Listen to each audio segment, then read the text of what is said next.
で傷つくなんて。待ってろ、必ず助けてみせる。このバルドー様の邪魔をするとは愚かな奴らめ。ちょうど暴れ足りなかったところだ。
傷を癒すたまえ。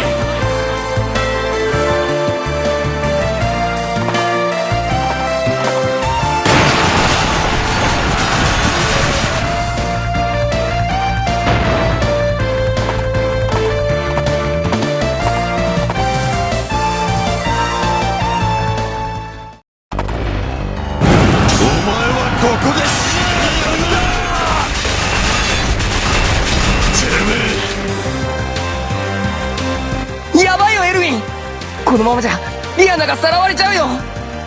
よし、バルドーとかいう指揮官に集中攻撃をしよう。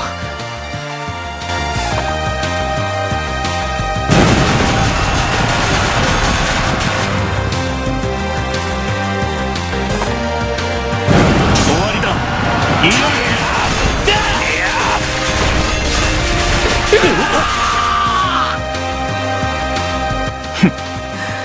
やなかなかやるな。だがどこまで戦えるかな。エヴァンゼ、すまん。リデル、死んじゃ嫌。私たち約束したじゃない。いつまでも一緒にいるって。リデル、ひどい。もうたくさんよ。これ以上村の人には手を出さないで。言ったはずだ。歯向かう者は切ると。そんな。自警団の皆さん、お願いです。帝国の人たちに逆らわないでください。私は愛する人を奪った人たちを許すわけにはいきません。愚かな。清流騎士団を甘く見るなよ。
また強くなったぞ。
勉強した甲斐があったかな。